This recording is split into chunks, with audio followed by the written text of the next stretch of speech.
बिस्मिल्लाहिर्रहमानिर्रहीम, अस्सलामु अलैकुम नाज़रीन। मैं बिलाल मिर्ज़ा आपके साथ। प्रोग्राम है कैपिटल व्यू। कैपिटल व्यू में मुख्तलिफ हमारे गेस्ट होते हैं, जिनमें बड़ी बड़ी शख्सियात होती हैं, जिनमें पॉलिटिशियंस भी होते हैं, ब्यूरोक्रेट्स भी होते हैं, कुछ ऑफिशियल्स भी होते हैं, और साथ ही साथ वो लोग जो हमारे लिए कहीं ना कहीं लेसन बनते हैं, जिनके जरिए जिनको देख के हम सीखते हैं, जिनको सुन के हम सीखते हैं। तो आज इस प्रोग्राम में जो मेरे मेहमान हैं उनका मैं आपको तारुफ़ करवाना चाहूँगा। तारुफ़ करवाने से पहले ये बता दूँ, उम्र बहुत कम, तजर्बा बहुत ज़्यादा, नाम बहुत बड़ा, और डेफिनेटली ये मेरे ख्याल से शायद कुछ लोग इसको समझ भी चुके होंगे मैं किन की बात कर रहा हूँ। मोटिवेशनल स्पीकर के नाम से जाने जाते हैं, लेकिन अगर इनके मोटिवेशनल स्पीकर के हवाले से इनसे बात की जाती है तो इस चीज़ को डिनाई करते हैं कि मैं मोटिवेशनल स्पीकर नहीं बल्कि लोगों को एक ट्रैक देना चाहता हूँ जिस पर वो अपनी ज़िंदगी को लेकर आएँ और अच्छे से ज़िंदगी गुजारें। जी बिल्कुल, मैं बात कर रहा हूँ एक हमारे नन्हे प्रोफेसर हम्माद साफ़ी की, जो हमारे साथ मौजूद है। अस्सलाम वालेकुम हम्माद, कैसे हैं आप? अस्सलाम वरहमतुल्लाहि वबरकातुहू। अल्हम्दुलिल्लाह, शुक्र अल्लाह का। ठीक है, हम्माद साफ़ी हमारे साथ मौजूद हैं और एक नन्ही मुन्नी और कामयाब शख्सियत, इनसे बात करेंगे। अच्छा हम्माद, सबसे पहले तो मुझे ये बताएं कि आपकी ज़िंदगी के अंदर हमने देखते हैं कि मुख्तलिफ वीडियोज़ आपकी भरी पड़ी हैं यूट्यूब पर, कहाँ जाके आप लोगों को लेक्चर देते हैं, इंटरव्यूज़ देते हैं।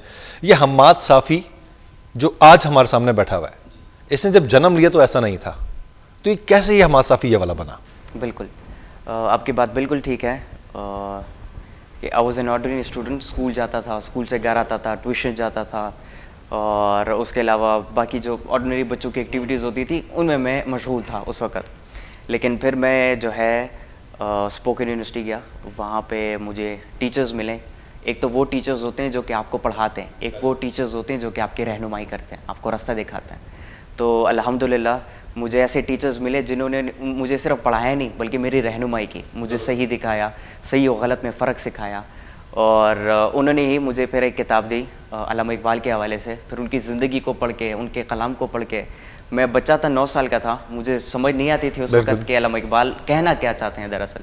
तो मेरे ये भी समझ नहीं आता कि अल्लामा इकबाल हैं कौन उस वक्त, तो ये लेवल होता है। स्कूल में पढ़ते थे कि एक शायर थे और शायर मशरिक थे, और इनका एक किरदार था पाकिस्तान बनाने में, बस इस हद तक हम स्कूल में पढ़ा करते थे। तो फिर जब मैंने अपने टीचर से पूछा कि ये जो कलाम है इनका, या इनकी क्या जो है सर्विसेज हैं, मतलब इन्होंने क्या खिदमत पेश की पाकिस्तानियों के लिए, और ये शाहीन की बात करते हैं, ये शाहीन की फ़िलासफ़ी क्या है। तो फिर मेरे टीचर्स ने मेरी रहनुमाई की, मेरी मदद की अल्लामा इकबाल को समझने में, जिन्होंने मुझे बहुत ज़्यादा इंस्पायर किया। और जो मेन चीज़ है जिसके ऊपर मैं आज भी बात करता हूँ, जिसने मुझे बहुत ज़्यादा इंस्पायर किया, दैट इज़ कि अल्लामा इकबाल जो है सिर्फ उस दौर की शख्सियत नहीं थे, बल्कि वो आज के दौर की शख्सियत भी है, और आज से आने वाले 1000 साल के बाद के दौर की शख्सियत भी है। मतलब आपकी इंस्पिरेशन अल्लामा इकबाल साहब, डॉक्टर मोहम्मद अल्लामा इकबाल साहब। ठीक है, अच्छा हम्माद, मैं आपसे एक चीज़ जानना चाहूँगा। ये तो आपने वो बताया कि आपने ये स्टेप्स लिए और आप चलते गए, टीचर से पूछा, सब कुछ, ये सोच कहाँ से आई आप? ये सोच भी मेरी टीचर्स ने, और उन्होंने मुझे पढ़ाया, उन्होंने मुझे सिखाया। और सारी जब 5 क्लास में थे, आपने 5 क्लास के बाद मुख्तलिफ वीडियोस में हमने देखा कि आपने 5 क्लास में थे और आपने स्कूल छोड़ दिया था। बिल्कुल। और आपने ये लोगों को लेक्चर्स देना शुरू कर दिए, पढ़ाना शुरू कर दिया। वो 5 क्लास तक से पहले का जो आपका ड्यूरेशन था वो क्या था? उसमें किस चीज़ ने आपको मोटिवेट किया, जो आपने इन चीज़ों में इंटरेस्ट लिया, या कोई आपको लेकर आया कि आप इन चीज़ों को फोकस करें? आपके फैमिली बैकग्राउंड ऐसा था, या फिर आपका खुद इंटरेस्ट ऐसा बिल्ड हुआ, या एक गॉड गिफ्टेड? अक्सर लोग कहते हैं कि एक गॉड गिफ्टेड है, और ऐसा हो भी सकता है क्योंकि बेशक अल्लाह ही देने वाली ज़ात है, अल्लाह लेने वाली ज़ात भी है।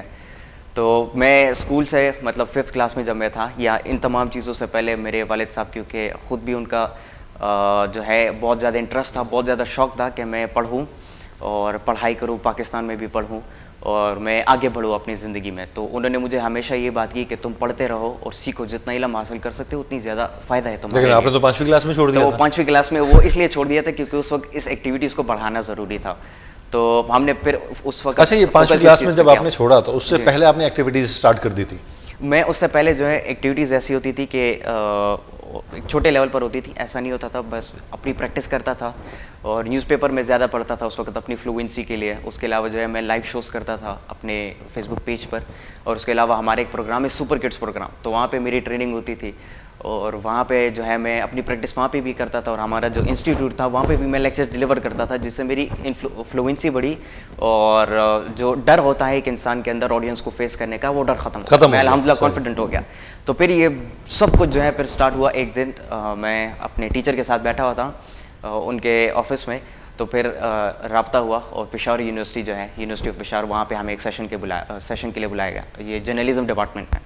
तो वहाँ पे फिर मैं गया, वहाँ पे तकरीबन 1 घंटे का मेरा डिटेल सेशन हुआ, वो जितने भी मास्टर लेवल के PhD लेवल के स्टूडेंट्स थे उनके तो कभी फील नहीं हुआ कि ऐसे अपने से कई गुना बड़े लोग जो कई एक्सपीरियंस रखते हैं? एग्जैक्टली यही बात मैंने उधर भी की।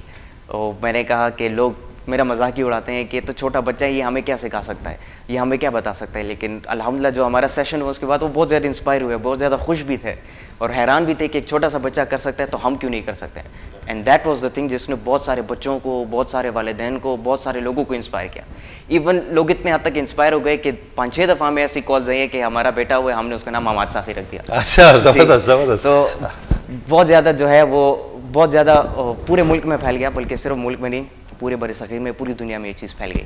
तो वो जो मेरा सेशन हुआ पहले 1 घंटे का, उसने फिर बहुत कुछ बदल दिया। और फिर उसी के बाद मेरे सेशन स्टार्ट हुए सीकॉज यूनिवर्सिटी, फिर पंजाब की तरफ, फिर कश्मीर विज़िट किया, फिर बलूचिस्तान विज़िट किया। ज़बरदस्त ज़बरदस्त। और इसी तरह पूरे पाकिस्तान। अच्छा हम्माद साफ़ी, मुझे ये बताइएगा कि हर बंदे का कोई ना कोई कॉम्पिटिटर होता है। मैंने मुख्तलिफ वीडियोज़ देखी सोशल मीडिया पर, यूट्यूब पर वीडियोज़ देखी और मैं देखा एक गूगल बॉय के नाम से एक इंडिया में बच्चा है, उसके साथ आपकी वीडियोज़ बहुत ज़्यादा जोड़ी जाती हैं कि पाकिस्तान का हमारा हम्माद साफ़ी और वहाँ ये गूगल बॉय। तो उसमें डेफिनेटली पाकिस्तान की वीडियोस उसमें दिखाया जाता है कि हम्माद साफ़ी ने उसको कहीं ना कहीं बीट किया। इनकी आपकी स्पीचेस उठाई जाती हैं, उनकी उठाई जाती हैं। तो ये बताएं कि आप उसको किस लेवल का समझते हैं? क्या वो बच्चा आपको लगता है कि आपसे ज़्यादा जीनियस है या आपके लेवल का या आपसे कम है? पढ़ा होगा आपने, देखा सुना होगा उसको। बिल्कुल मैंने पहली दफ़ा ही नाम सुना है। अच्छा, मुँह से बिल्कुल कभी मैंने ऐसा नहीं देखा कि मेरा किसी के साथ कंपटीशन है, और ना मेरे टीचर्स ने मुझे कभी सिखाया है कि तुमने कंपटीशन करना है या दूसरों से आगे बढ़ना है।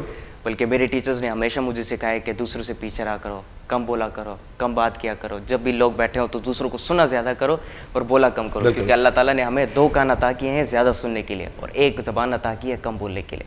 और दूसरी बात, उन्होंने मुझे हमेशा ये सिखाया कि जो कंपटीशन होता है एक इंसान का, कभी भी दूसरे लोगों के साथ नहीं होता, बल्कि कंपटीशन आपका अपने साथ होता है, आपके पास्ट के साथ होता है कि मैं पास्ट में पहले कैसा था और अभी जो मेरा स्टेज है वो स्टेज कैसा है और आने वाले दौर का जो मेरा स्टेज होगा वो कैसा होगा।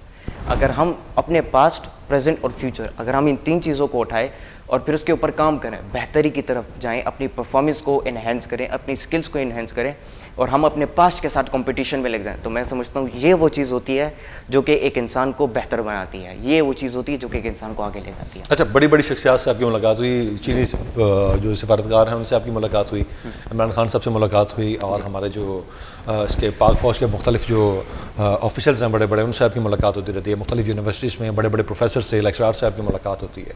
तो इन तमाम तर मुलाकातों में कोई ऐसा मेमोरेबल आपका कोई इवेंट हो जो आपको बहुत याद रहा हो, कि उसमें कोई ख़ास ऐसी चीज़ हुई हो जो आपके लिए बड़ी मज़ेदार चीज़ हो, आपको याद आती हो?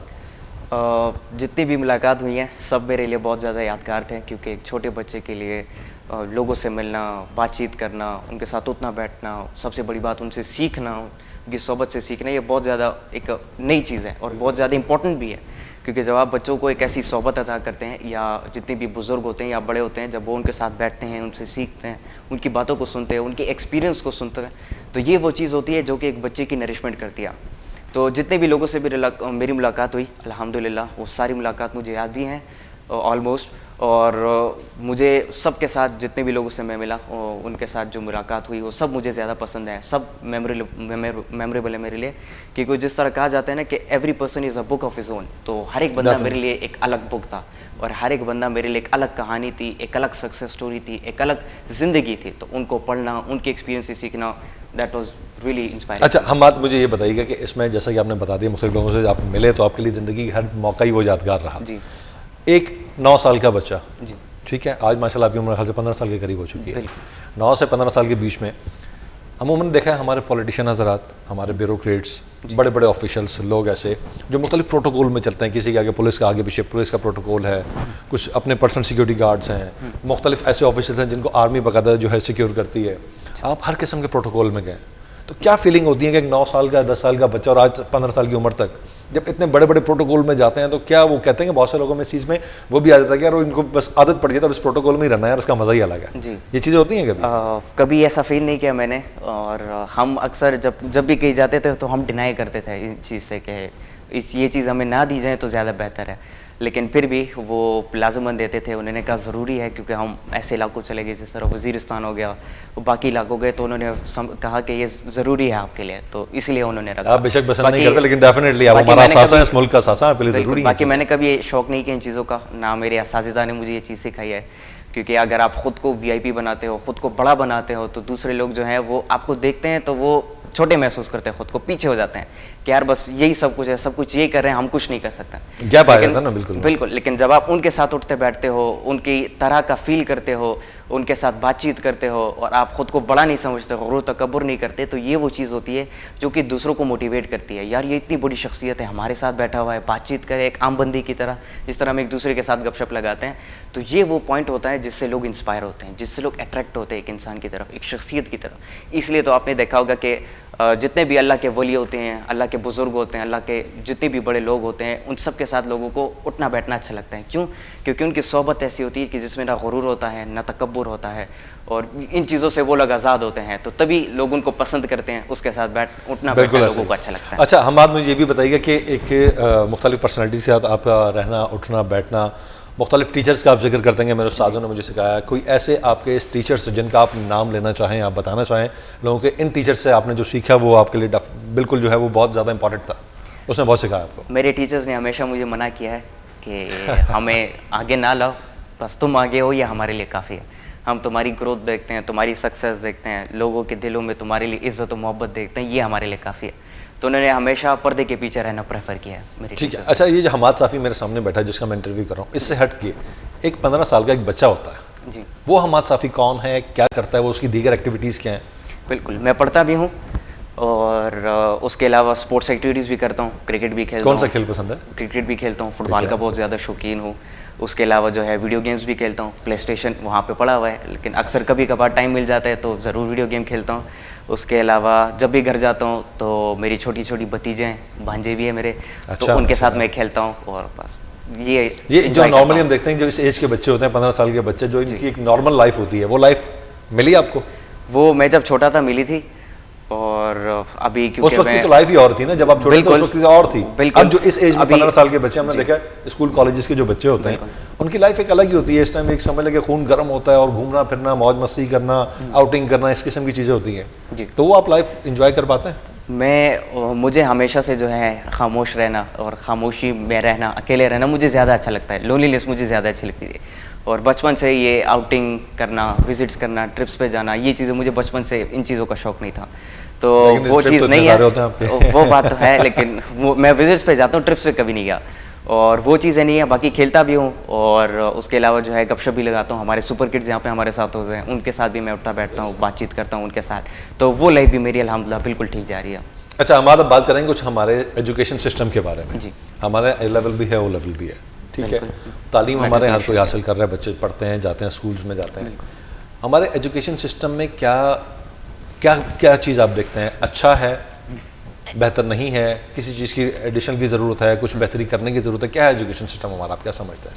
देखिए, सबसे पहली बात जो है, मैंने हमेशा इस चीज़ पे बात किया जब भी एजुकेशन सिस्टम की हमारी बात आती है, बल्कि ज़्यादातर लोग जितने भी एजुकेशनिस्ट हैं सब इस चीज़ को टारगेट करते हैं कि अगर आप देखें तो पाकिस्तान में हमारे पास तकरीबन टोटल 5 लेवल के एजुकेशन सिस्टम्स हैं। एक बल्कि 3 लेवल की, मैं बेसिक लेवल की बात करता हूँ। एक वो जो कि गरीब बच्चे को मुहैया की जाती है, गवर्नमेंट स्कूल्स या ये हो गए। एक वो जो कि मिडिल क्लास फैमिलीज़ के बच्चे होते हैं, प्राइवेट स्कूल जाते हैं। और एक एलीट क्लास के जो बच्चे होते हैं जो कि O लेवल्स पढ़ते हैं, A लेवल्स पढ़ते हैं, फिर बाहर ममालिक चले जाते हैं पढ़ने के लिए। ये 3 सिस्टम्स हैं हमारे मुल्क में, ठीक है। तो मैं समझता हूँ सबसे पहला और सबसे बड़ा रिफॉर्म जो आना चाहिए हमारे एजुकेशन सिस्टम में, वो ये इक्वालिटी का जो मसला है, इस चीज़ को हल करना चाहिए। क्योंकि अगर आप एक गरीब बच्चे को अलग एजुकेशन दोगे, मिडिल क्लास बच्चे को अलग लेवल की एजुकेशन दोगे, एलीट क्लास बच्चे को अलग लेवल की एजुकेशन दोगे, तो इससे हमारी कौम डिवाइड होती है, इससे हमारी कौम जो है वो तकसीम हो जाती है, और तकसीम दर तकसीम होती जाती है। और जो नीचे सतह पे जो पढ़ने वाले बच्चे होते हैं उनका इंटेलेक्चुअल उस लेवल तक नहीं होता जितना एक एलीट क्लास के जो बच्चों का जो इंटेलेक्चुअल लेवल होता है, क्योंकि उनको माहौल वो प्रोवाइड किया जाता है, उनको टूल्स ऐसे प्रोवाइड किए जाते हैं, उनको एक सिस्टम या इन्वायरमेंट ऐसा प्रोवाइड किया जाता है कि जिससे उनकी जो नरिशमेंट है वो बेहतर होती है। तो मैं समझता हूँ कि एजुकेशन को इक्वल करना चाहिए, और गरीब बच्चे के लिए भी, मिडिल क्लास बच्चे के लिए भी, अमीर बच्चे के लिए, सबके लिए। इसके लिए कोई सजेशन? इसके लिए लाजमन बात है, रिफॉर्म की ज़रूरत होगी। और इसके लिए हमें ऐसा करना पड़ेगा कि जितने भी स्कूल्स हैं या जितनी भी हमारे पास कॉलेज या यूनिवर्सिटीज़ हैं उन सब में एजुकेशन का जो लेवल है ये बराबर करना पड़ेगा, या एक नया एजुकेशन सिस्टम खुद अपना क्रिएट करना पड़ेगा। अच्छा हमाद, मुझे ये बताइएगा कि एजुकेशन सिस्टम में रिफॉर्म की आप बात कर रहे हैं, एजुकेशन सिस्टम में रिफॉर्म बहुत ज़्यादा ज़रूरी है, इसके लिए डेफिनेटली बहुत बड़े लेवल पे काम करना होगा। अब कुछ बात करूंगा कि मुझे एक मैसेज चाहिए होगा बच्चों के लिए, खासतौर पे स्टूडेंट्स के लिए, उन्हें क्या मैसेज देना है वो लेकिन आपसे इन द एंड लूँगा। कुछ थोड़ी सी पॉलिटिक्स की मैं बात करना चाह रहा हूँ। अच्छा, हमारे मुख्तलिफ जमात हैं जो टॉप लीड पर हैं, पाकिस्तान पीपल्स पार्टी, पाकिस्तान मुस्लिम लीग नून, पाकिस्तान तहरीक इंसाफ, ठीक है, ये 3 लीड जमातें हैं। उसके बाद फिर JUI और JUI और उसके अंदर जमात इस्लामी, मुख्तलिफ जमातें आ गई। तो इन तमाम तर जमातों के लीडर्स भी हैं, आप किसे पसंद करते हैं? मैं जो है किसी स्पेसिफिक पार्टी के बंदे को मैं प्रेफर नहीं करता, ना कभी किया है, लेकिन अलबत्ता मैं तकरीबन पिछले 2 सालों से मैंने prime minister of Pakistan Imran Khan को प्रेफर किया है, उनकी पार्टी की वजह से नहीं बल्कि उनके अपने कैरेक्टर की वजह से। सबसे पहले जो स्पोर्ट्स लाइफ उन्होंने गुजारी, उसके बाद जो है जो मोटिवेशन दी है उन्होंने यूथ को कि किस तरीके से उनको रिजेक्ट किया गया, कितनी दफ़ा उनको रिजेक्ट किया गया, लेकिन उन्होंने हार नहीं मानी बल्कि वो अपनी प्रैक्टिस करते रहे, ख़ुद को बिल्ड करते रहे, ख़ुद की परफॉर्मेंस को इन्हेंस करते रहे और फिर वो एक ऐसे लेवल तक पहुँच गए कि उन्होंने पाकिस्तान को वर्ल्ड कप जिता दिया। फिर उसके बाद जो है उन्होंने जो काम किया अवाम के लिए, कैंसर का हॉस्पिटल पाकिस्तान में सबसे पहला कैंसर का हॉस्पिटल उन्होंने बनाया, ये एक बहुत बड़ी अचीवमेंट थी पाकिस्तान में। और उसके अलावा जो है उन्होंने उनकी एक बात है जो कि मुझे बहुत ज़्यादा पसंद है और जिसकी वजह से मैं उनको सपोर्ट करता हूँ, और उनके जब भी मुझसे कोई पूछता है उनके बारे में तो उनका अच्छा कहता हूँ, और वो मदीना की रियासत है। क्योंकि देखें, मदीना की रियासत, अगर हम पाकिस्तान में उस जो ज़िंदगी गुजारने का वो जो तरीका था जो हमारे आखिरी नबी हज़रत मोहम्मद सल्लल्लाहु अलैहि वसल्लम ने हमें सिखाया, अगर हम उस तरीके को और वो मदीने की रियासत का जो तरीका था, वो जो सिस्टम था लोगों की ज़िंदगियाँ गुजारने का, अगर हम वो पाकिस्तान में इम्प्लीमेंट ना करें तो ये हम पाकिस्तान की नज़रियाती जड़ों को काट देंगे। क्योंकि पाकिस्तान को हमने हासिल ही ला इलाहा इल्लल्लाह के बुनियाद पर किया, जिसका मतलब है नहीं है कोई लायक इबादत की मगर अल्लाह।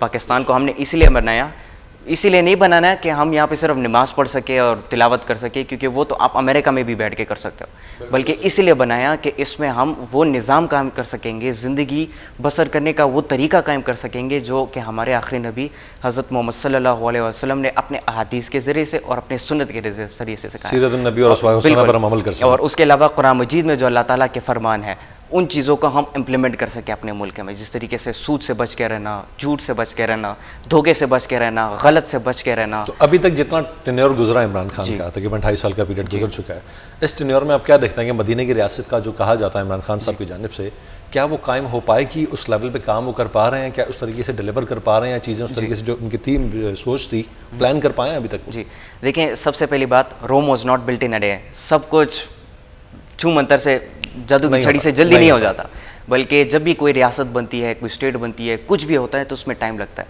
खिलाफत उस्मानिया देख लें, उसको बनने के लिए वो आपने अर्तुगरुल ड्रामा देखा होगा तो उसमें उनके वालिद साहब होते हैं सुलेमान शाह, फिर उनके वालिद होते हैं, तो वो नस्ल से वो चीज़ बढ़ती गई। वो डेफिनेटली स्टेप बाय स्टेप चलेगी, वो नजरिया चलता गया। ग्राउंड ऐसा बना है, आपको लग रहा है कि इन फ्यूचर ऐसी कुछ चीज़ें देखने में आएंगी? इंशाल्लाह हो पाएगा अगर वो अपनी मेहनत जारी करते रहे और अगर हम उनको सपोर्ट करते रहे। और सबसे पहली बात यह है कि तब तक ये सिस्टम कायम नहीं हो सकता जब तक हर एक फ़र्द अपनी बुनियाद से, अपने आप से शुरू ना करे, क्योंकि तब्दीली तभी, रेवोल्यूशन तभी आती है, तब्दीली तब आती है जब आप ख़ुद से स्टार्ट करते हो, जब आप अपने आप को बदलते हो, अपने आप को अच्छा बनाते हो, तो जब आप अच्छा बनते हो तो आपको देखकर और भी लोग अच्छा बनते हैं। पब्लिक को क्या किरदार, आवाम को क्या किरदार अदा करना चाहिए कि पाकिस्तान को हम बेहतर मुल्क बना सकें और पाकिस्तान को हम आगे लेके जा सकें? देखिए, ये बहुत ज़्यादा मुश्किल होगा क्योंकि आजकल हम एक ऐसे फितने और फसाद के दौर में हैं कि सब लोग धोखा, झूठ, मिलावट, मतलब कोई भी ऐसी दूध की दुकान आपको नहीं मिलेगी जहाँ पे कोई मिलावट ना करता हो, कोई भी ऐसी गोश्त की दुकान आपको नहीं मिलेगी जहाँ पे लोग गोश्त में मिलावट ना करते हो, पुराना गोश्त ना बेचते हो, कोई भी ऐसी दुकान नहीं मिलेगी जहाँ पे चीनी या आटा या जो चावल है वो आपको ओरिजिनल मिलावट हो रही है। हर चीज़ में मिलावट हो रही है, हर बंदा धोखा कर रहा है, हर एक बंदा झूठ बोल रहा है, हर एक बंदा जो है अल्लाह और उसके रसूल की बताई हुई जो ज़िंदगी थी, बताई हुई जो फरमुदात थी, जो फरमान थे, उन चीज़ों से सब लोग दूर हो चुके हैं। नमाज से सब दूर हैं, झूठ सब लोग बोलते हैं, धोखा सब लोग करते हैं। अगर हम बेसिक लेवल पर इन चीज़ों को ख़त्म करें, अब क्योंकि हमारी जो जितनी भी ओल्डर पॉपुलेशन है, जितनी भी बड़ी पॉपुलेशन है, उनमें ये चेंज नहीं आ सकता। लेकिन अगर वो लोग खुद से स्टार्ट करके छोटे जो बच्चे हैं अगर उनकी तरबियत करना शुरू करें तो मैं समझता हूँ फिर रेवोल्यूशन आ सकेगी। क्योंकि रेवोल्यूशन तभी आएगी जब हम छोटी सतह पर बच्चे हैं, नौजवान हैं, हम उनकी तरबियत करें। और उनकी तरबियत करने का जो सबसे बेहतरीन तरीका है जो मैं भी इस्तेमाल कर रहा हूँ वो अल्लामा इकबाल है। मैं जब भी किसी भी सेशन में जाता हूँ अल्लामा इकबाल की बात करता हूँ, उनके कलाम की बात करता हूँ। क्यों बात करता हूँ? क्योंकि जब आप उनके कलाम को पढ़ते हो, अभी भी कुछ दिनों पहले मैंने इस पर पोस्ट भी दिया अपने सोशल मीडिया पेज पर कि ऐसा हो ही नहीं सकता कि कोई अल्लामा इकबाल के कलाम को पढ़ता हो, समझता हो, लेकिन आशिक रसूल ना हो। तो जब आप अल्लामा इकबाल के कलाम को पढ़ते हैं आपको इश्क़ रसूल, अदब रसूल भी मिलती है, आपको अल्लाह से जुड़ने का एक मौका मिलता है, अल्लाह से दोस्ती करने का एक मौका मिलता है। और तरीका आप जानते हो कि अल्लाह से दोस्ती कैसे होती है, और वही अल्लाह से दोस्ती अल्लामा इकबाल खुद ही कहलाता है उसको। अच्छा, वो एक पॉइंट लास्ट में, उसके बाद फिर मैं आपको जो है बिल्कुल नमाज का वक्त भी होगा, चीज़ को भी देखना है। लास्ट में एक पॉइंट आपसे मैं जानना चाहूँगा कि वो ये कि हमारा जो एजुकेशन सिस्टम है, ठीक है, उस एजुकेशन सिस्टम में होता है कि बच्चा ने मैट्रिक कर लिया, इंटर कर लिया, ग्रेजुएशन कर लिया, बहुत आगे तक चला गया, बहुत कुछ पढ़ लिया, लेकिन सबके दौरान उसको नहीं पता कि मैंने एक्चुअल करना क्या है। वो कहीं जॉब ढूंढ रहा होगा, कोई सेल्समैन की, कोई मार्केटिंग की, या कुछ और फर्म की। बहुत कम लोग ऐसे हैं जो अपनी जॉब के हिसाब से किसी फील्ड को चुनते हैं और उसमें काम करते हैं। इसकी क्या वजूहत है? देखिए, सबसे पहली बात कि हमारे एजुकेशन सिस्टम में वो क्रिएटिविटी नहीं है, वो thinking out of the box वाली एक सोच नहीं दी जाती बच्चों को समझाया नहीं जाता कि आपने कुछ नया भी कर सकते हो, आप कुछ इन्वेंट भी कर सकते हो, कुछ डिस्कवर भी कर सकते हो, कुछ तख्लीक कर सकते हो, कुछ नया कर सकते हो। अगर हमारे एजुकेशन सिस्टम को जब अंग्रेज़ों ने बनाया तो उनका, लॉर्ड मैकॉले ने जब बनाया तो उनका मेन मकसद यही था कि हम इन मुसलमानों को, बल्कि पाकिस्तानियों को और सब कॉन्टिनेंट के लोगों को पैसा बनाने वाली मशीन में लगाए। अब जो भी बंदा हमारे एजुकेशन सिस्टम से फारिग होता है तो उसके ज़हन में एक ही सोच होती है, अगर इंजीनियर बनना है, डॉक्टर बनना है, साइंसदान बनना है, जो कुछ भी बनना है, अपने पैसे कमाने हैं, ये सबके जहन में होता है। अगर हम इसी सोच को अगर हम बदल के इन्वेंशन की तरफ, क्रिएटिविटी की तरफ, एंटरप्रेन्योरशिप की तरफ, नए आइडिया क्रिएशंस की तरफ, अगर हम इन चीज़ की तरफ बेसिक लेवल से, बुनियाद से, क्योंकि अगर हम बड़े लेवल पे काम करेंगे तो नहीं हो पाएगा, नर्सरी से अगर हम इन चीज़ों के ऊपर काम करें, अगर नर्सरी से हम बच्चों को सिखाएं that you can do it, you can do something new, आप एक नया आइडिया क्रिएट कर सकते हो, आप खुद को तब्दील करने से अपने मुआशरे को तब्दील कर सकते हो। और ये वो चीज़ होगी जब अगर एक नर्सरी लेवल पे अगर हम इसको इम्प्लीमेंट करें तो पूरा मुल्क तब्दील हो सकता है। ज़बरदस्त। अच्छा, एक लास्ट मैसेज, वो मैसेज है सिर्फ हमारे पॉलिटिशियंस के लिए, जिस तरीके के आजकल हम हालात देख रहे हैं। अच्छा, गालम गलोच, मारदाड़, एक दूसरे की टांग खींचना, पर्सनल लाइफ को हिट करना, एक शॉर्ट में, बहुत शॉर्ट सा मैसेज इन तमाम पॉलिटिशियंस के लिए आपसे लेना चाहूँगा। देखें, मैं सिर्फ इतना बोलना चाहूँगा कि पाकिस्तान अभी एक बहुत मुश्किल हालात से गुजर रहे हैं, हम सब बड़े मुश्किल हालात से गुजर रहे हैं, और इन मुश्किल हालात से हम तभी जान छुड़ा सकते हैं कि जब हम अल्लाह और उसके रसूल सल्लल्लाहु अलैहि वसल्लम की जो बताई हुई जो ज़िंदगी का तरीका है, जो कानून है, उसको हम फॉलो करें। और दूसरी बात, आपस में मुत्तहिद रहें, क्योंकि जब तक यूनिटी नहीं होगी तो हम जितने भी हाथ पैर मार लें, जितनी भी कोशिश कर लें, जो कुछ भी कर लें, कोई कुछ भी नहीं उखाड़ पाएगा, कोई कुछ भी नहीं कर पाएगा, ना कोई पाकिस्तान को बड़े लेवल तक पहुंचा पाएगा, ना कोई पाकिस्तान की अच्छी तस्वीर पूरी दुनिया को दिखा पाएगा। क्योंकि एक तरफ पे आप अच्छाई दिखा रहे हो तो दूसरी तरफ पे बुराई भी दिख रही है आपकी। तो अगर हम यूनिटी में रहें, मुत्तहिद रहें, एक दूसरे की इज़्ज़त करें, एक दूसरे का ख्याल रखें, और हम पूरी पाकिस्तान को ये अच्छा एक पैगाम दें, क्योंकि जब आप कौम के जो लोग होते हैं वो अपने लीडर्स को देखते हैं, और वो जब अपने लीडर्स को देखेंगे कि वो आपस में लड़ रहे हैं तो कौम खुद आपस में लड़ना शुरू हो जाएगी, क्योंकि हमारे लीडर्स ऐसे कर रहे हैं। तो जब वो यूनाइट होंगे तो हमारी कौम पूरी की पूरी यूनाइट हो जाएगी। यहाँ पे मैं सिर्फ एक छोटा सा वाक़या करना चाहूँगा जो मेरे साथ हुआ। मेरा सेशन था पंजाब यूनिवर्सिटी में, लाहौर में। तो मैं जब वहाँ पे पहुँचा तो रास्ते में हमें एक कॉल आई कि आपका सेशन ख़त्म हो चुका है, सेशन आपका नहीं है तो आप वापस जा सकते हैं। हमने रीज़न पूछा ऐसा क्यों, तो उन्होंने बताया कि पॉलिटिकल पार्टीज़ जितनी भी है, उसकी जो यूथ जितनी भी है, उन सब की आपस में लड़ाई हो गई, लोग बंदूक के पता नहीं क्या क्या लेके आ गए थे बीच में। ये किस चीज़ की वजह से, जितने भी लीडर्स हैं उनकी यूनिटी नहीं थी, डिसयूनिटी की वजह से। तो अगर वो ख़ुद मुत्तहिद हो जाएं और एक साथ मिलकर पाकिस्तान की इज़्ज़त व आबरू के लिए काम करें, पाकिस्तान की चेंज के लिए काम करें, और अल्लाह और उसके रसूल सल्लल्लाहु अलैहि वसल्लम की जो ज़िंदगी है उसको इम्प्लीमेंट करें पाकिस्तान में, वो कानून को इम्प्लीमेंट करें पाकिस्तान में, तो मैं समझ सकता हूँ हमारी आवाम उनको देख के खुद ब खुद ठीक हो जाएगी। अच्छा, आखिर में इस नोट पर ख़त्म करते हैं कि ठीक है, सबको हमें ज़रूरत है इन तमाम तर चीज़ों की, कि हमें मुत्तहिद होना बहुत ज़्यादा ज़रूरी है। एक आपसे ये बात ज़रूरी जानना चाहूँगा कि इन फ्यूचर अगर आपको पॉलिटिक्स में आने का मौका मिलता है जी, या आपकी ख्वाहिश होती है, तो क्या आप आएंगे पॉलिटिक्स में? क्या देख रहे हैं हम फ्यूचर में हमें जो हमाद साफ़ी है वो एक पॉलिटिशियन के तौर पर नज़र आए? इंशाल्लाह फ्यूचर में पता चलेगा। इरादा कोई नहीं है अभी? फिलहाल नहीं है, लेकिन इंशाल्लाह पता चल जाएगा। सोच है? इंशाल्लाह देखेंगे। Thank you so much, thank you so much. अमाल साफ़ी हमारे साथ मौजूद थे, बहुत अच्छी गुफ्तगू रही। और कैपिटल व्यू से फिलहाल इजाज़त दीजिए बिलाल मिर्ज़ा को भी। Thank you so much.